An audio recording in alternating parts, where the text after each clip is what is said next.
carnival time in New Orleans, when the city explodes with color and sound and people go wild.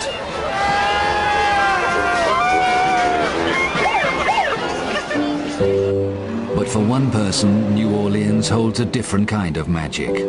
Judith Very Baker first came here in April 1963, 7 months before Kennedy's assassination in Dallas. She fell deeply in love with a man she met here, who was to change her life forever. That man was Lee Harvey Oswald.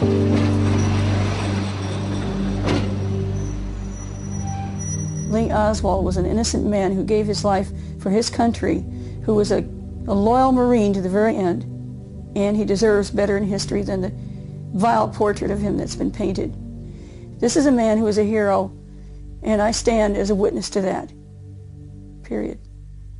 Judith's story, told here for the first time, changes forever our understanding of Lee Harvey Oswald and his role in history.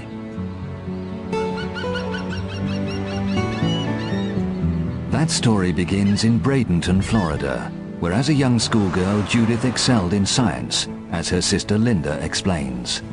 By the time she was in high school, she was extremely dedicated to her work. And when I say to her work, it was her scientific studies, her projects that she worked on. And she always had this interest in cancer research. She wanted to be the person who could cure cancer, and she was determined to do that. Her exceptional abilities were soon drawing local and then national attention. When I was in high school, I noticed that I was focusing on things that were of interest to the military.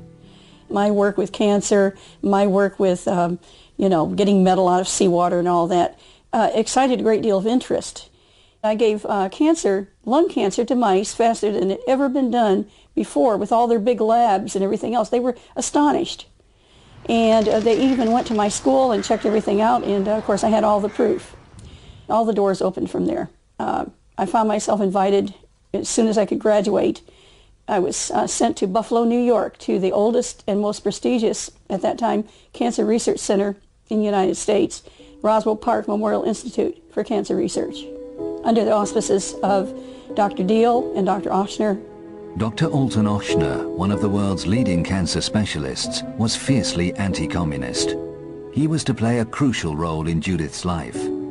Without realizing it, she was being subtly drawn into clandestine research work. This became apparent in 1962, when she became a full-time student at the University of Florida in Gainesville. I was getting specialized in deadly cancers. It was made clear to me by the time I entered the University of Florida, they didn't want people knowing that we were working on projects that might have to do with eventually competing with Russia on the matter of using cancer as a bioweapon. She was very gullible. She didn't have people experience. She was always in a laboratory working. So yeah, she was very capable of being taken advantage of without ever knowing it until it was too late. In the spring of 1963, Judith was invited to join Dr. Ochsner in New Orleans on a temporary assignment. It was an exciting offer for the young scientist. The Ochsner Clinic and its founder were world-renowned. Dr. Alton Ochsner, who was famous as the first physician to link smoking and cancer, and who had many military and government connections, he said he needed me there, and that he wanted me to work in the bone cancer lab with Dr. Mary Sherman. Dr. Mary Sherman was working on some cutting-edge research, and the blood sedimentation work I was doing they thought would be valuable. On top of that, he'd been telling me what to do for a couple of years now, and was interested in everything I was doing. This man was virulently anti-Castro, and he knew about my anti-Castro feelings. Judith arrived in New Orleans on April 20th, 1963, 2 weeks before she was to meet Ochsner. She was a naive 19-year-old, alone for the first time in a big city. She was to be joined 10 days later by her fiancé, Robert Baker. While she awaited his arrival, Judith took a room at the YWCA, close to the downtown area. The following week, she went to the main post office to pick up a letter from her husband-to-be. As I asked for the letter from Robert Baker and obtained it, when I reached for it, I dropped the newspaper, and this very clean cut young gentleman standing behind me picked it up and handed it back. I looked at him, and he smiled, and he's young like I am, and he was so clean cut and so polite that when he asked me if he could walk me home, I said yes. That was how I met Lee Harvey Oswald for the first time. I have to call it instant chemistry. I never felt such an attraction for anyone, either then or ever in my life since. It was love at first sight, and I know he felt the same way about me too. New Orleans was Oswald's hometown, and overnight he became Judith's guide and protector. The first person he introduced her to was a man he called Dr. David Ferry, a close friend. They met in a local restaurant. He was wearing an airline captain pilot's hat, and he had his pilot's jacket on and a ring, and here I'd been told he was Dr. David Ferry, but now I also realized he was Captain David Ferry, had been with Eastern Airlines. This is a man who probably could talk to you on any subject at length. He could discourse on anything, and he could speak knowledgeably to me about cancer research even. He was actually, he said, working on a project. He would like me to see it. He knew Ochsner was. He not only knew Dr. Mary Sherman, she was his friend. So all of these things were of great interest to me. I wanted very much to know more about this strange man, Dr. David Ferry, who was also the captain. Later that day, Oswald took Judith to David Ferry's apartment in this suburb of New Orleans. Unwittingly, she was being drawn into a deadly game. David Ferry's apartment was the upper half of a white Spanish-style building, and we entered from the back. People who knew David Ferry would not enter from the front. So as we sat down, and we're sitting down on an antique piece of furniture from his mother. He has nice chintz curtains, but the rest of it looks like 6 or 7 garage sales all slammed together. He had a book on nursing and surgical procedures, how to do operations. He had the DIFCO manual, and nobody has the DIFCO manual unless they're doing cancer research or other kinds of tissue culture and so on. We were there not only most of the day, but all night long that night. And I took reams of notes on what he was saying. To Judith's amazement, Ferry began to talk about a secret government medical project against Castro, involving himself and Mary Sherman, overseen by Alton Ochsner. I knew that Dr. Ochsner had been working on a variety of different projects, and that because of his association with anti-Castro people such as David Ferry, this seemed very possible to me that Dr. Ochsner and Dr. Sherman might be involved with David Ferry. And of course he spoke knowledgeably of both people. However, following a raucous party at Ferry's apartment, Judith began to have reservations about her exotic new friends and their wild claims. I was already falling in love with Lee Oswald, but I didn't know him that well. So I was concerned, and I asked Lee to show me. I need to find out, really, is the government really involved in this? I might be being lied to. I hadn't even met Dr. Ochsner yet and wasn't supposed to for another few days. To reassure Judith of his official status, Oswald took her downtown to meet another close associate, Guy Bannister, a former FBI man now operating as a private investigator. There on the wall, there it was. This man was the head of the FBI in Chicago. He carried a beautiful big gun right there on his shoulder holster. He had all kinds of credentials, and he affirmed that Lee was working on an anti-Castro project. That was good enough for me. Judith was even more impressed when Lee later took her to the 3rd floor of Bannister's building, where she saw assorted military equipment stored. Lee told me that he was in New Orleans for several reasons. One of them was to make a training film, and that he was working with these anti-Castro insurgents to help teach some of these young Cubans how to use ammunition, how to, do their guns, how to fire, and all that. He was part of this, but he had several other projects he was also working on. He was a very busy man there. Less than a week in New Orleans had turned Judith's life upside down.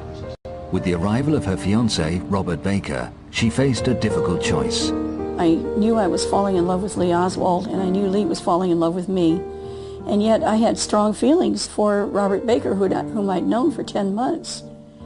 Lee told me at that time that he had beaten his wife, Marina, and he was sorry, and we talked about that, and I told him that that was really disgusting to me. And I had wanted nothing to do with anyone who was violent. I believe if Lee had not told me that, I don't believe I would have married Robert Baker. But she did. Robert had found lucrative employment in the Gulf of Mexico and had one day in which to marry Judith. Work came before romance. On May 3rd, he kisses me, we have a wonderful tumble in bed, and then he's gone. And he'll be gone for weeks. Left alone in New Orleans, the newlywed needed secure accommodation. Lee came to her rescue with a convenient rental property. Lee Oswald moved me into 1032 Marengo Street on May 4th, 1963, and we spent most of the day getting me accommodated. He even brought 4 begonias to put in the windows. Nobody knows, they say, what Lee Oswald was doing on May 4th, but I do. The most important entrance to 1032 Marengo was here in the back, and next to this door in the back is a window and windowsill where we kept the key so that Lee could get in whenever he needed to. The owner of 1032 Marengo was a widow named Susie Hanover. She had the back half, we had the front half, and she was so kind as to warn me and Lee if someone was coming. She liked Lee very much and had known him for a long time, apparently from the time he had been a young person growing up here in New Orleans. Shortly after moving in, Judith had a meeting with Alton Ochsner at this hospital, her first since arriving in New Orleans. She did not go alone. Lee accompanied me there and told me that he had to go in first to talk to Dr. Ochsner. This made me recognize that he had already had a prior association with Ochsner. When I went in, Dr. Ochsner began to explain to me, and I'd already been apprised a great deal more by Dr. David Ferry, about the project that he had been working on for over a year. And this clearly had to do with working with these deadly cancer strains that he knew I was well adept at handling. The idea was to try and get Castro ill, very ill, and eliminated through what seemed a natural cause, in this case, cancer. The attractiveness of the plan that Dr. Ochsner and Dr. Sherman and David Ferry were working on is that up to now, attempts to kill Castro had to involve some kind of violence that could be traced to some country or individual. And that could lead to war. World War III, maybe, if Russia intervened. This was considered, in my mind, a noble experiment, a noble attempt to do away with Castro without anyone getting blamed or with only a few people being involved, because it was biomedical.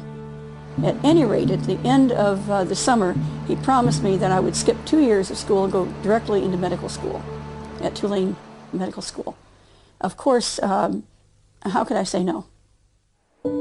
Having agreed to join the Kill Castro medical team, Judith and Lee were assigned cover jobs at the Riley Coffee Company in downtown New Orleans. Rain or shine, Lee and I would get off the bus and we'd walk this way to go to Riley Coffee Company in the morning. And what we would do is go through these doors. He would go that direction to the right to the shipping and packing and where the machinery was and the roasters. I would go to the left up into the executive suites where I worked as a secretary for Mr. Monahan. These payslips and this tax statement confirm Judith's employment at Riley's. However, her real work lay in David Ferry's apartment. Incredibly, this simple kitchen had been turned into a secret laboratory. It was here that Judith, often assisted by Lee, helped develop the deadly virus, ultimately intended for Castro.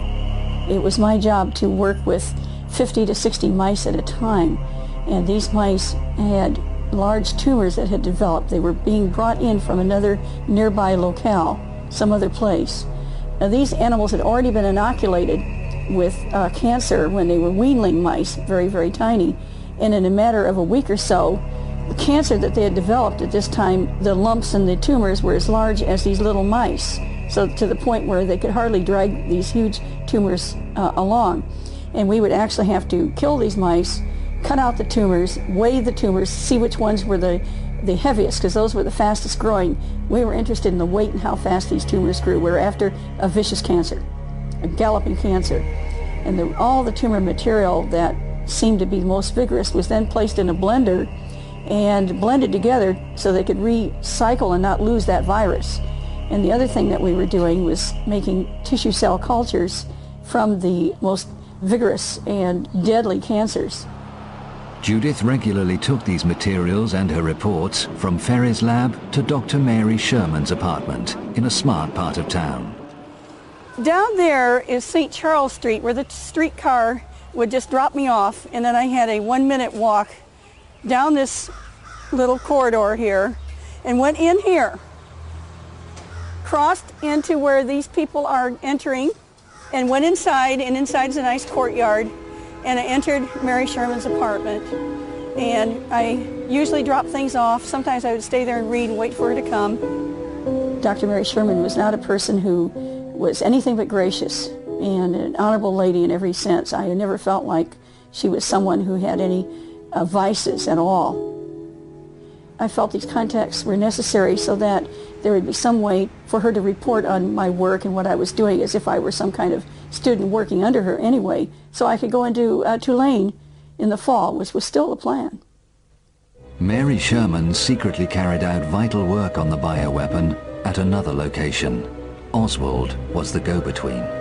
The work that we were doing, without Lee Oswald, it couldn't have been accomplished. He was able to actually move materials over to the U.S. Public Health Center over near the Crippled Children's Hospital, where often Mary Sherman would meet him, and they were exchanging materials all the time. They were using a linear particle accelerator, atomic radiation, to change the genetic components in the virus that we were working with. I was never there myself personally, but I understood that what I was getting was altered genetically in certain ways. Confined to her kitchen lab, Judith was to spend many hours in Ferry and Oswald's company. One day they introduced her to an old friend. We had been talking about my dog Sparky the day before. Sparky was a bad little dog who went on my bed. They said they wanted to introduce me to another Sparky, also a dog who couldn't control himself. And this individual's name, they said, was Sparky Rubenstein. Only much, much later did I learn that this was Jack Ruby, and I never connected the two when Lee was murdered. He was very interested in what we were doing there in the lab, and David Ferry openly showed him what was going on, which surprised me. And then he turned his attention to Lee and mentioned some things that showed me that he had known him for quite a while, including a remark made to me. I've known him ever since he was a little boy, when he was at parties and things like that. That's the way he put it. No official investigation into Kennedy's assassination has found any connection between Ruby and Oswald. In May 1963, Oswald moved into an apartment on Magazine Street, a short walk from Judith's. He was joined from Dallas by his pregnant wife Marina and their baby daughter June. From time to time, if he had an argument with Marina, he would simply go to my apartment, which was about 7 blocks away as the crow flies. As this was a very busy street, we could get on a bus at any time, and of course we did. We rode the bus, the magazine bus, to and from work at Riley, and so we saw each other daily. We really locked in with a lot of affection. We enjoyed each other's company. The traction was incredible, and a lot of it was chemistry. A lot of it was just personality.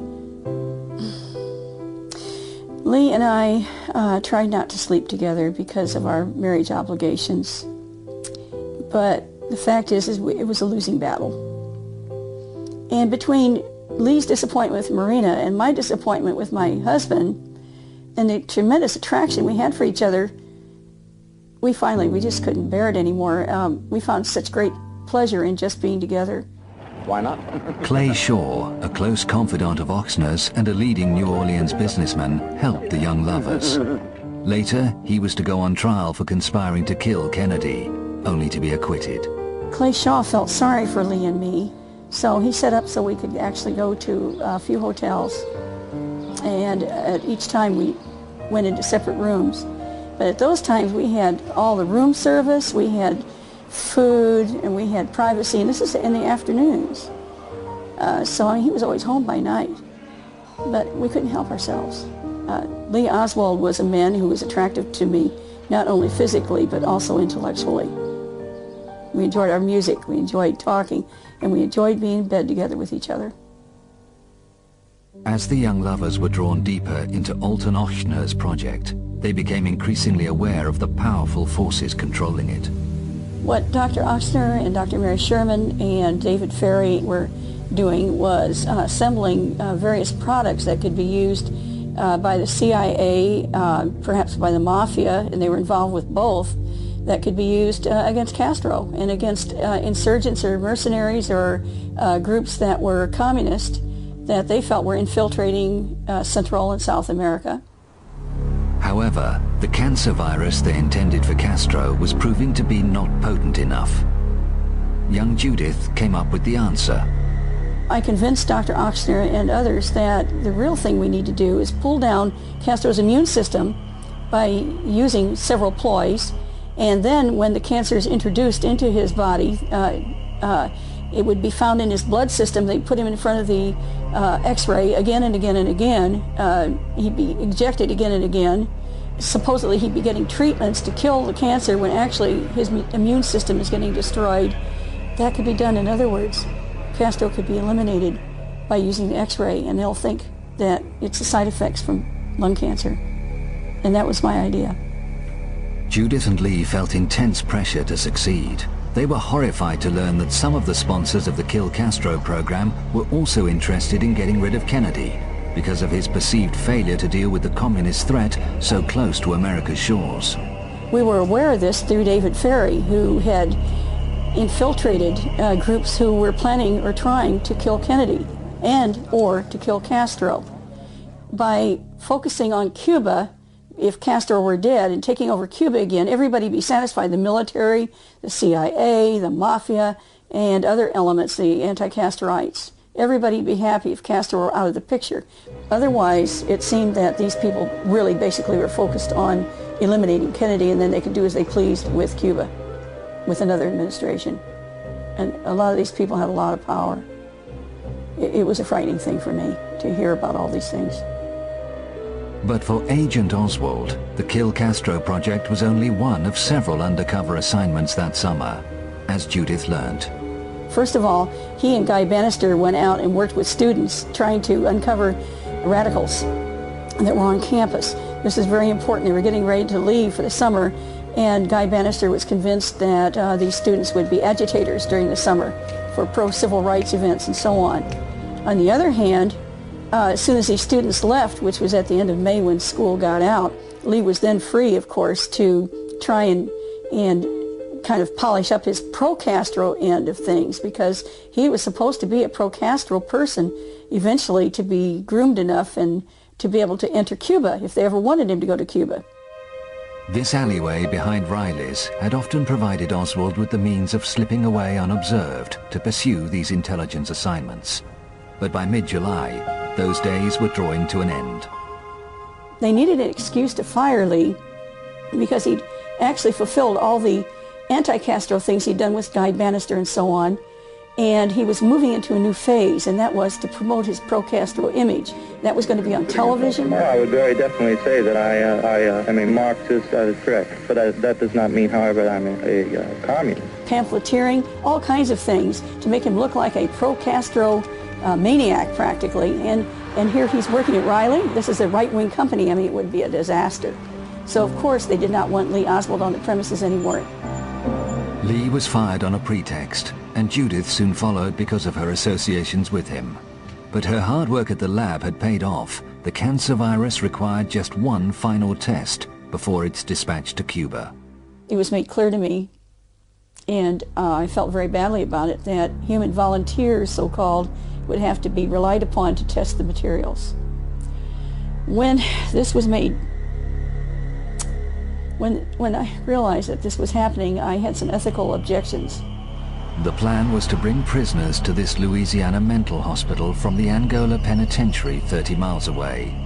Here they would be injected with the cancer virus created to kill Castro, to prove its effectiveness. Well, I did something I had been told not to do. I wrote a note to Dr. Ochsner, and I signed it with my initials, J.A., and in it I protested the use of human beings at this stage in the project under the grounds that these were unwitting volunteers. They were not aware that they were going to be injected with live cancer cells, and the goal was to kill them with it. And of course they weren't going to be volunteering for that. So I did object, and Ochsner called me on the phone, and he was furious and said I never should have written anything that was linked to me by any kind of paper or handwriting or anything. If I had any objections, I should have told him in person. And he said at that time that both Lee and I were expendable. And then he slammed the phone down. By expendable, he meant, it was very clear to me and Lee both, that they could get rid of us at any time if we were going to cause problems, because this was a project that was much, much bigger than any little Lee Oswald or any little Judy Baker.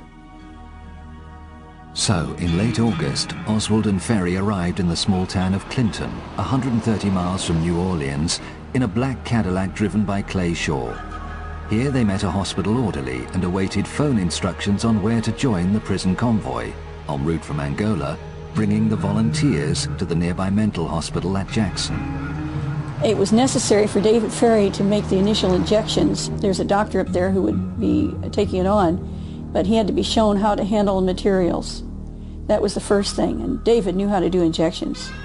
Secondly, Lee had to come along because he had learned all these special techniques to handle the materials. He'd learned them in the lab working with me.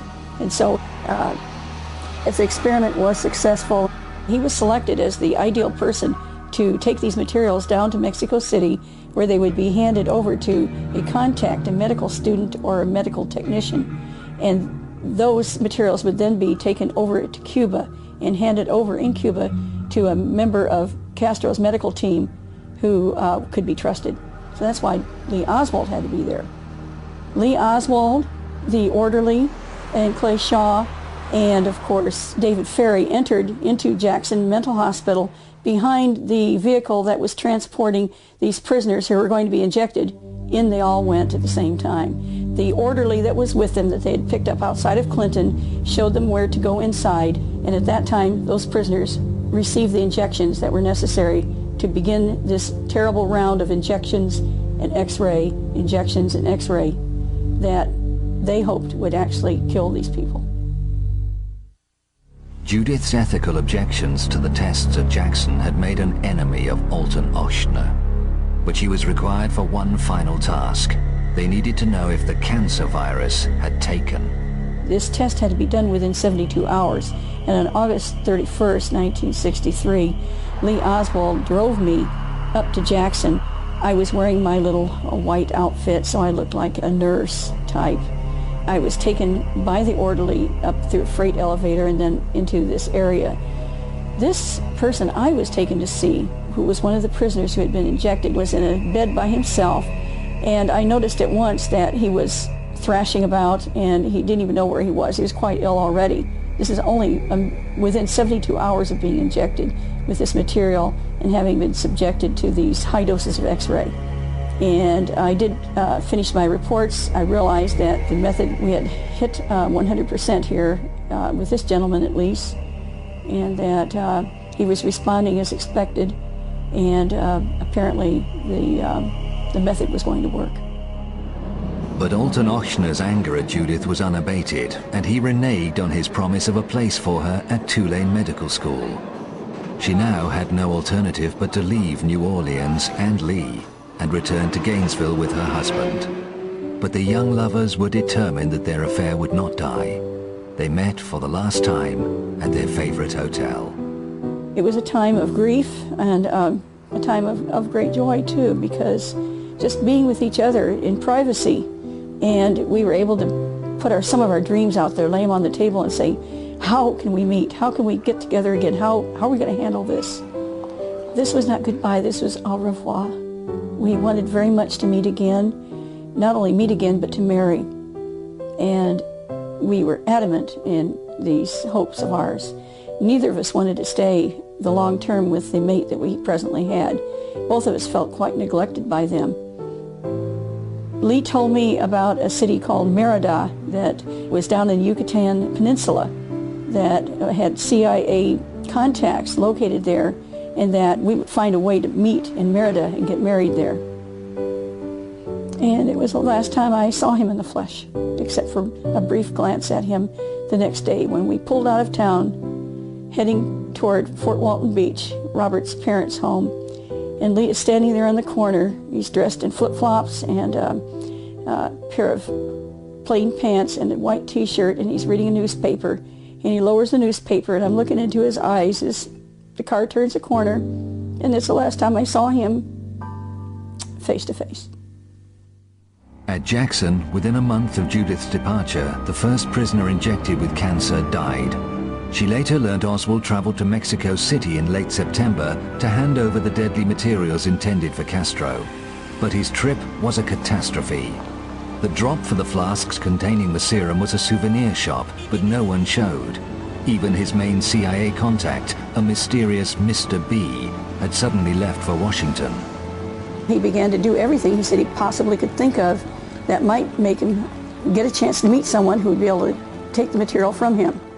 And he said at the last, if that didn't work, he even tried to figure out ways himself to get into Cuba because he felt he had enough credentials he might be able to pull it off. Frantic efforts in Mexico City to secure a Cuban transit visa failed, and a disillusioned Oswald returned to the USA in early October. In Dallas, his handlers told him that Hurricane Flora had brought chaos to Cuba, and the mission to murder Castro had been aborted. He was given new orders. He would be getting a job, just like he had at Riley. It was all set up in advance at this particular building known today as the Texas School Book Depository building. In the weeks before the assassination, Lee was still able to confide in Judith, thanks to David Ferry.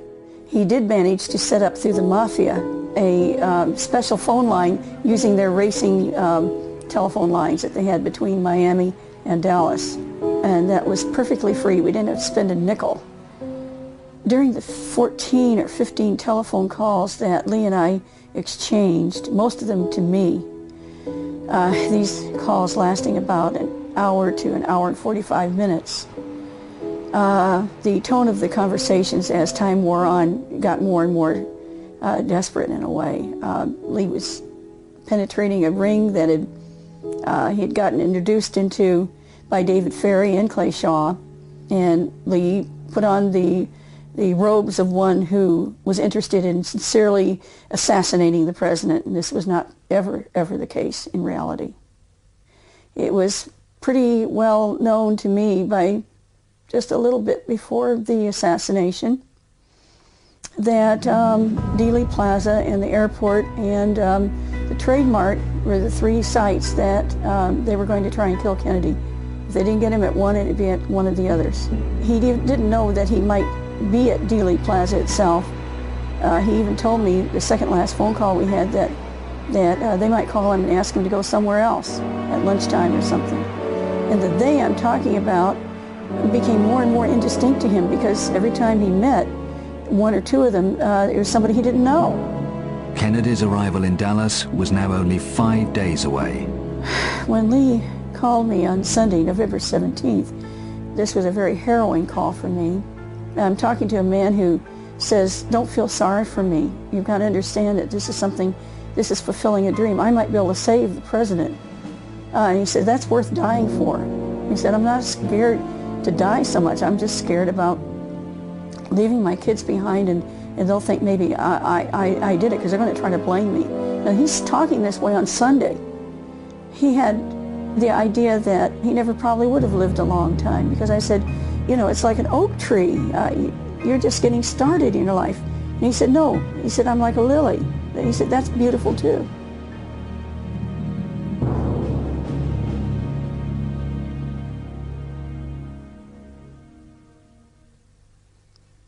Okay.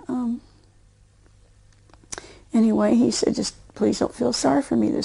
I might have a chance to save the president. And that was so important to him in every way.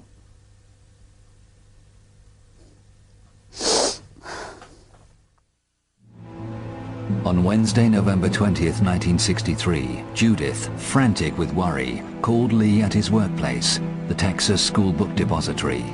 He returned her call that evening from a payphone, less than 38 hours before Kennedy's assassination. Our last conversation that lasted over an hour and a half, Lee was trying to assure me that he was not alone, and that there was at least one other person, perhaps two, that were involved with him in this matter, who were trying to save the president. It's like one group is trying to kill and the other group is going to try to abort. But he made clear to me there wasn't any way that he could actually remove himself from the situation into which he had penetrated. He almost rejoiced that he had been able to penetrate it. It was something that fulfilled him in a way, because it meant that he had fulfilled the function that he had always wanted to be, and that is somebody who might be able to make a tremendous difference if he could succeed somehow in saving the president. On the other hand, if he had removed himself, his wife, his little girl, his little baby, me, the people he loved, we would have been slaughtered. We would have been eliminated. And of course he would have died anyway. He was in too deep. He couldn't withdraw. It was too late. And then he said, if I stay, there'll be one less bullet fired at Kennedy. And my heart just turned over, because I thought that was such a courageous thing to say. And then he said, you know, look at all the people who have kids. He said, you're smart and you love children. He says, please have children for me. Have babies. Please have babies for me. So I had 5. I had 5 babies. And he said that I can't go on right now.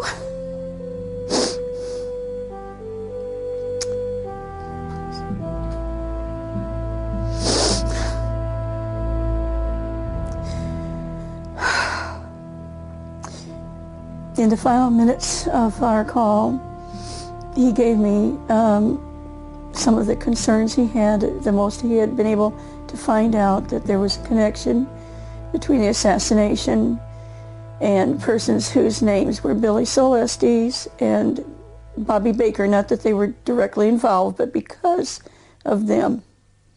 He said never to forget their names, and that this was a big event going on at that time in Dallas about them. Bobby Baker was a corrupt business associate of Vice President Lyndon Johnson. So was Billy Celestes. Investigations into their financial misdealings were threatening to put Johnson behind bars. And then he said, you know how we've tried and worried about who in the world my handler was. Mr. B, Mr. Bishop or Benson or whatever, Benton. He said, I think it's David Atlee Phillips. He said, and I don't want you to forget it. He said, you've got to remember that name. Phillips was a high-ranking CIA official in Mexico City in charge of covert action at the time of Oswald's visit there. His connections to the assassination have long been suspected. And then he told me goodbye. And we were both crying. And I told him I'd never forget him as long as he lived. And he said that might be only until tomorrow. He could crack jokes right to the end. And of course I meant it as long as I lived. So that's the way it was. And I wondered how I'm going to keep my mouth shut, and I knew if I said a word, it could be so dangerous for him. And I just prayed to God he'd make it. And then he said, would you pray for me? And here he's an atheist, and I didn't believe in God anymore either. So I said an Our Father with him. And he said, I love you, Judith.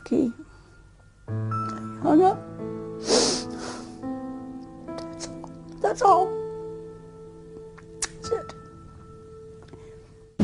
Less than 90 minutes after the assassination, Lee Harvey Oswald was arrested in the Oak Cliff district of Dallas for the murder of a policeman, J.D. Tippit.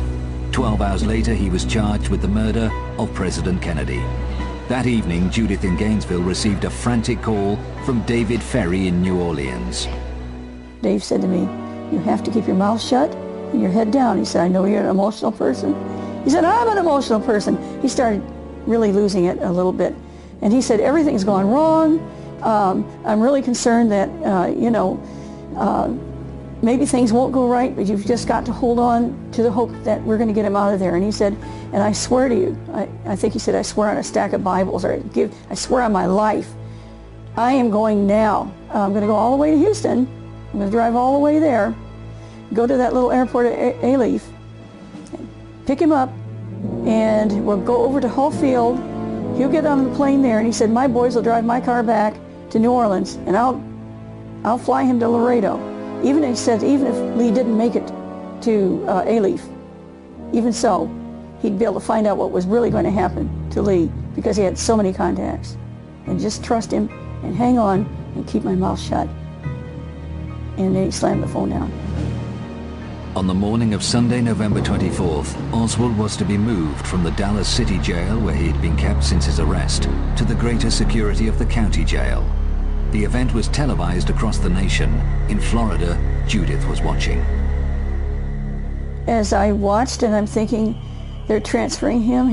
I knew he hadn't made it to the airport. He's been accused of killing the president. And I'd seen over and over again some of the press conferences and things, and I saw how much weight Lee had lost, and how thin he'd gotten. I saw the bruise on his eye and the cut on him, and I knew who knows how they were punching him, and the whole thing was, to me, I could see he was just being mauled around, and I knew he wasn't being treated right. So I was feeling horrible, and then I saw him come out, and he's got a nice black sweater on, and he's been shaved, and he looks nice. And my heart turned, and I thought, oh, at last they're going to treat him better. And then they shot him. He's been shot. He's been shot. Lee Oswald has been shot.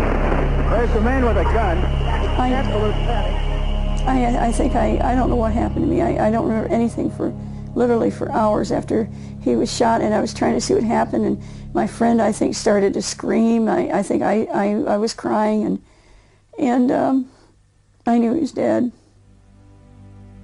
For the first time and only time in my life, I wanted to kill myself. I didn't want to live anymore. Almost 2 weeks after Lee's murder, Ferry called Judith from New Orleans for the last time, warning her she would die if she ever revealed what she knew. He reminded me that the good friend of Godfather of New Orleans, who was Carlos Marcello, that good friend Santos Traficante, was watching to see how I was behaving, and that I'm to keep my mouth shut.